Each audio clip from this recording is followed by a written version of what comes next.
Recoucou les amis, je viens de faire une vidéo sur le bilan de 2021 et je me rends compte que j'ai oublié de dire quelque chose d'assez important, d'assez essentiel.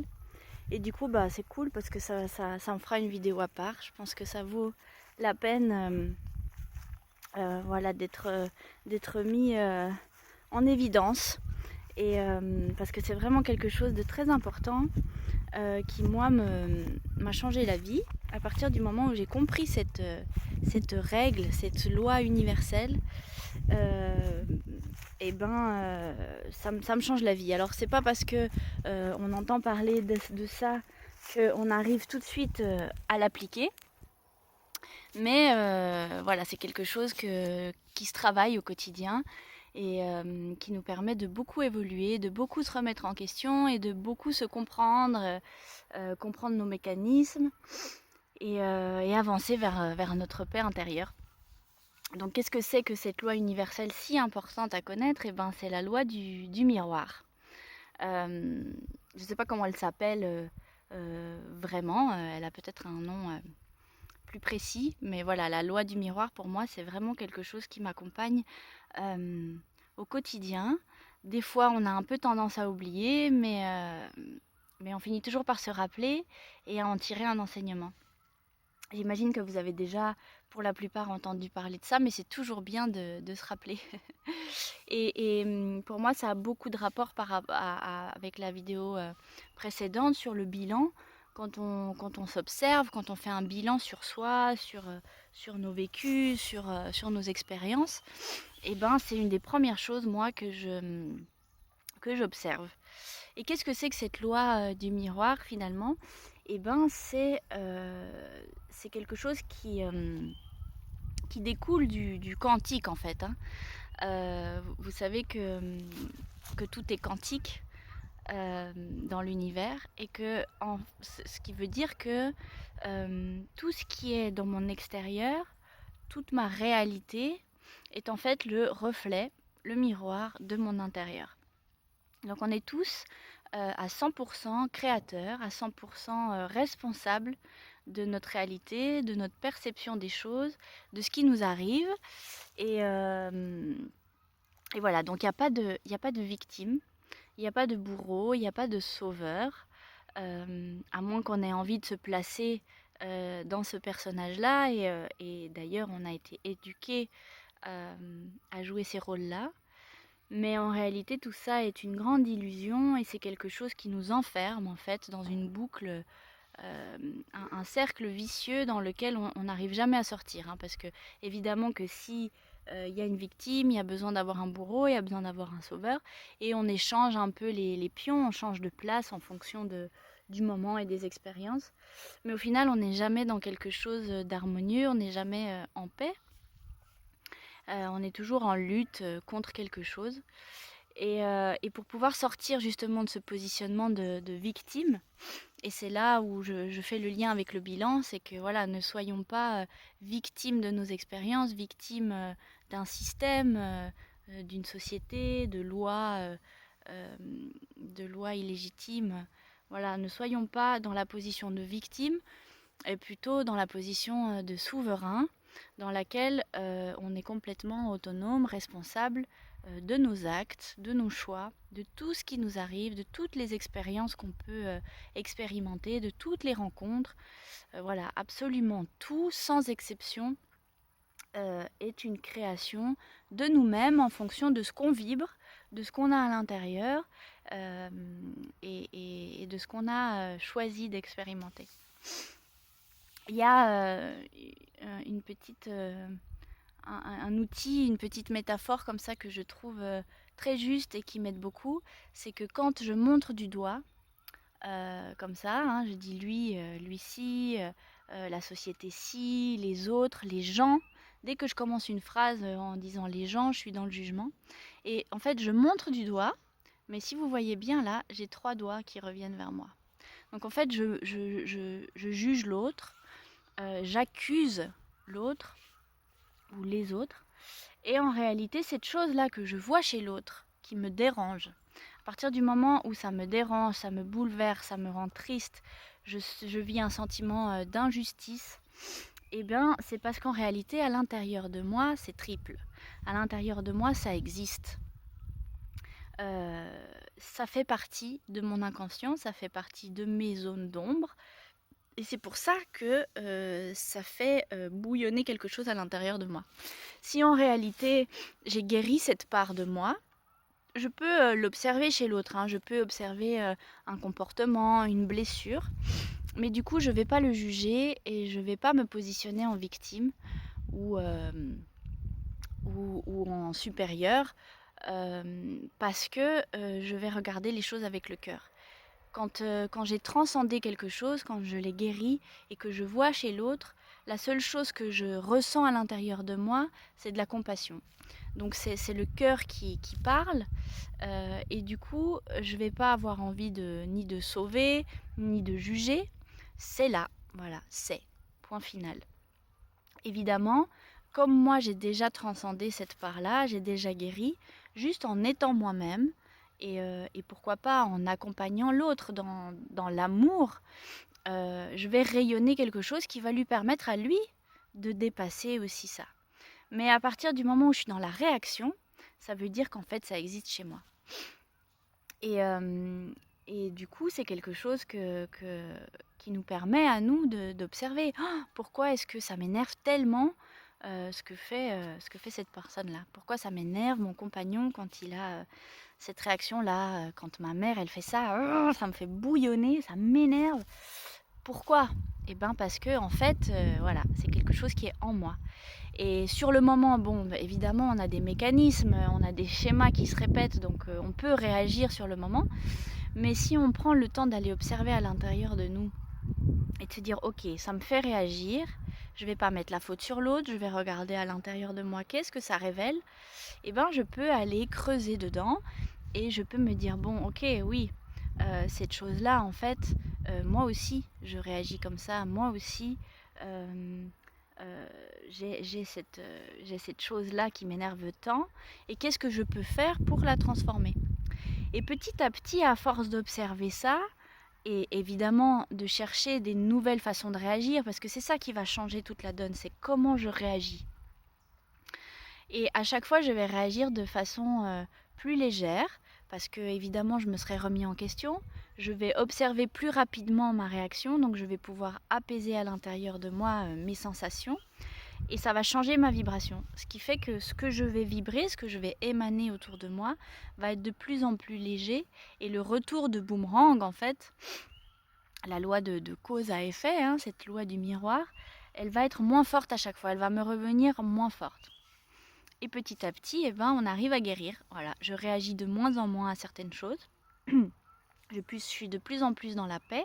J'accepte les choses telles qu'elles sont, j'accepte l'autre tel qu'il est. Ok, lui il réagit comme ça lui appartient. Ça ne m'appartient pas. Je l'aime tel qu'il est. J'ai pas à le juger, j'ai pas à le sauver, j'ai pas à lui dire comment être ou comment faire ou quoi que ce soit. J'ai juste à être moi-même, dans la paix, dans la compassion. Et petit à petit, les choses vont se transformer. Et ce qui est extrêmement magique dans la vie en général, c'est que plus je travaille sur moi-même et sur mon intérieur, plus ma réalité extérieure se transforme. Et même les gens. Parce que en fait, je suis aussi complètement responsable de ma perception des gens. Donc si je dis un tel il est comme ça, il va réagir comme ça, ma mère elle est comme ça, ma fille elle est comme ça, en fait, je l'enferme dans une case, je l'enferme dans un personnage que moi, je construis. Et du coup, c'est cette relation-là que je vais expérimenter avec, jusqu'à ce que je me rende compte que en fait, c'est moi qui l'aperçois de telle façon-là. Et quand je change ma perception, quand je guéris mes parents, par exemple, ma relation va être totalement différente et mes parents vont réagir de façon totalement différente face à moi. Moi, j'ai pu l'expérimenter vraiment, hein. Ça, c'est quelque chose que j'ai pu vivre quand j'étais dans l'ashram au Venezuela. J'ai vraiment travaillé sur ma perception sur mes parents. J'ai vraiment voulu guérir le féminin sacré, ma mère, aussi mon père, mais ça a été vraiment d'abord un travail sur la mère, sur le féminin. Et évidemment, ça se matérialise dans ma maman biologique d'abord, mais en réalité, quand je guéris ma mère biologique, je guéris mon ma mère interne, mon féminin sacré et ma connexion avec ma maman terre, qui est notre vraie mère à tous. Parce que la maman biologique, oui, c'est quelque chose d'important dans cette vie-là, mais au final, c'est une sœur, c'est une âme avec qui on partage un bout de chemin. Euh, mais notre maman à tous, celle qui nous a permis d'être là dans la matière, c'est d'abord Gaïa, c'est d'abord maman terre. Donc dans ce processus de guérison, j'ai transformé ma vision de ma maman, mes croyances sur elle. Et quand je me suis retrouvée physiquement face à elle, ma relation a complètement changé. Alors après, ça s'est pas fait en un claquement de doigts. Il a fallu travailler encore d'autres choses. Ça n'a pas, ça a pas été guéri instantanément. Je pense que le processus de guérison, c'est un cheminement. Ça se travaille et on va travailler couche par couche. euh, Petit à petit, quoi. Et c'est un cercle vertueux qui monte comme ça. Et on s'élève de plus en plus, de plus en plus. Donc des fois, on a l'impression que ça n'a pas évolué, qu'on est toujours au même stade, mais en réalité, on est un cran au-dessus, dans la même boucle. Donc j'étais là dans ma relation, par exemple, avec ma maman. Et voilà, j'ai fait tout un cheminement et je reviens là, je suis juste au-dessus. Je revis la même expérience, a priori, je pourrais croire que c'est la même expérience. Et là, on dit, ah, elle n'a pas changé, c'est tout le temps la même chose. Voilà, le mental, il va nous dire ce genre de choses-là, j'en ai marre. Mais en réalité, on a quand même bougé d'un cran et, euh, et on a quand même avancé. Et du coup, voilà, si je fais mon travail interne, parce qu'évidemment, si je me remets jamais en question, je peux tourner en rond, hein. Il y a besoin quand même de... Ou alors je monte, mais un tout petit peu, et je m'en rends pas compte. Des fois, on fait des sauts quantiques, c'est-à-dire que, waouh, tout d'un coup, j'ai eu une prise de conscience énorme, et là, fou, ma boucle, elle est vachement plus haute, et du coup, la différence de relationnement est beaucoup plus notable, quoi. Ça se remarque beaucoup plus parce que vraiment là, on a transcendé quelque chose. Mais ça, c'est propre à chacun. On décide tous de faire notre chemin d'une façon différente, à une vitesse différente. Et ça nous appartient à chacun. Souvent, d'ailleurs, quand on a pris la décision depuis l'âme, hein, quand notre âme elle a décidé d'évoluer vite, souvent les expériences sont plus difficiles. Euh, Quand on a une vie un peu plan-plan, où ça bouge pas trop, où on est un peu toujours dans le même quotidien, on évolue doucement. C'est un choix, hein, il n'y a pas de jugement là derrière. Par contre, quand on bouge beaucoup, quand il y a beaucoup de remises en question et du coup beaucoup de remue-ménage à l'intérieur et que c'est intense, et ben ça nous fait faire des sauts beaucoup plus conséquents. Moi, je sais que j'ai décidé d'évoluer vite. Donc j'ai vécu beaucoup de choses, beaucoup de moments difficiles, des moments aussi magnifiques. Mais voilà, ça va vite quoi. Et si je fais justement le bilan de cette année 2021, je me dis waouh, qu'est-ce que j'ai évolué. Si je regarde où j'en étais en fin décembre de l'année passée et où j'en suis aujourd'hui, c'est un truc de fou, l'évolution à l'intérieur de moi.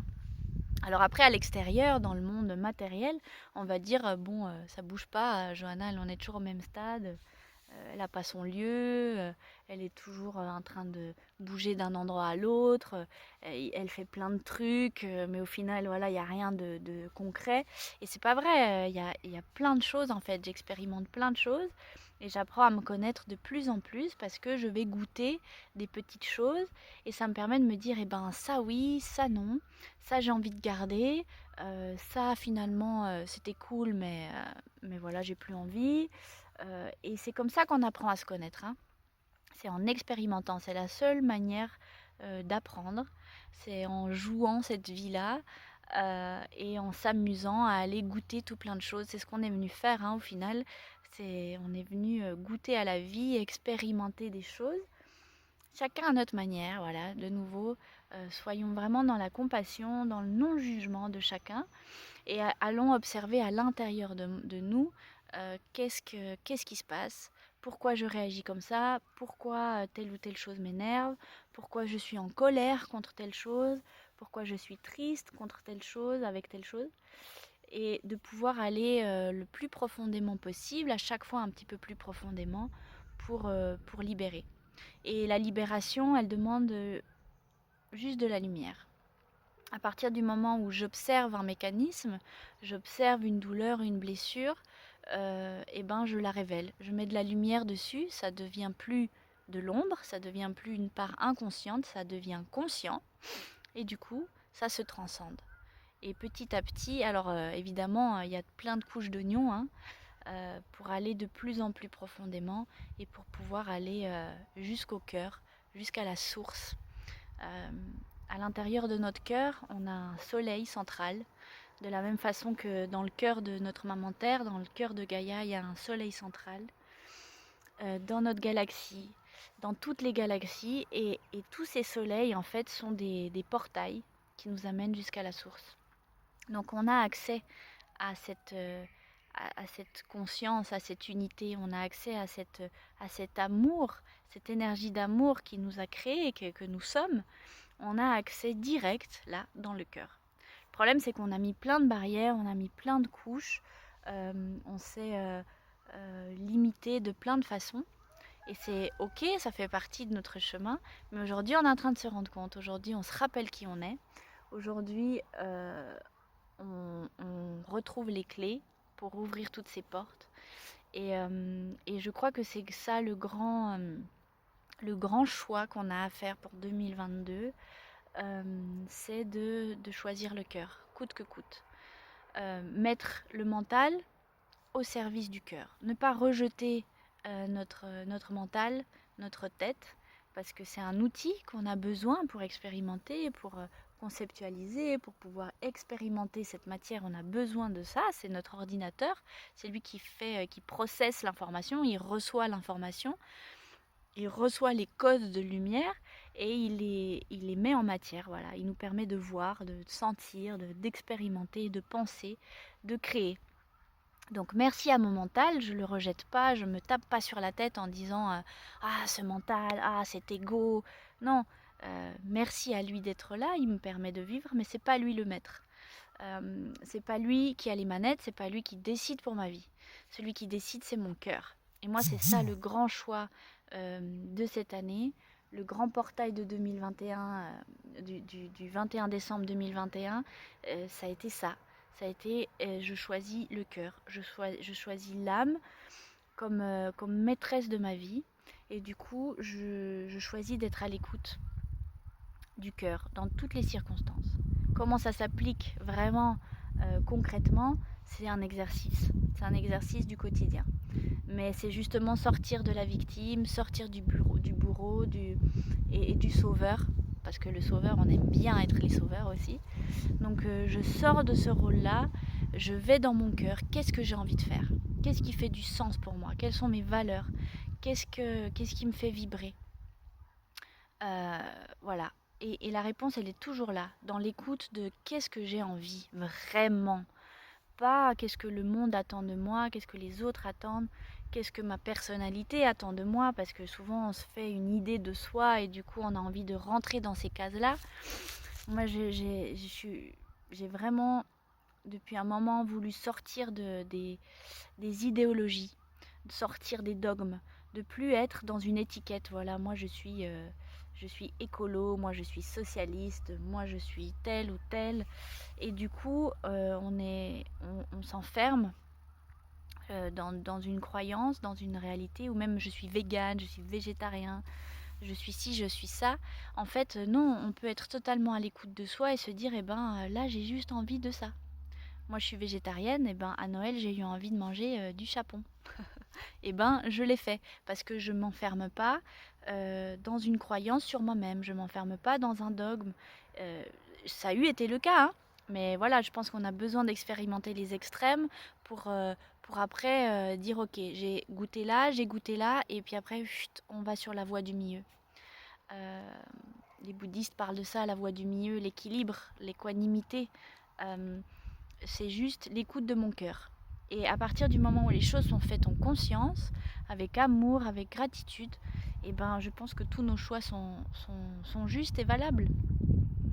Et, euh, et même si c'est pas fait en conscience, même si on peut observer autour de nous des choses qui sont pas faites en conscience, c'est juste et c'est valable aussi. Ça fait partie de cette réalité, de ce jeu. Ça fait partie de leur choix d'âme, de leur chemin. Et, et on n'a rien à dire là-dessus.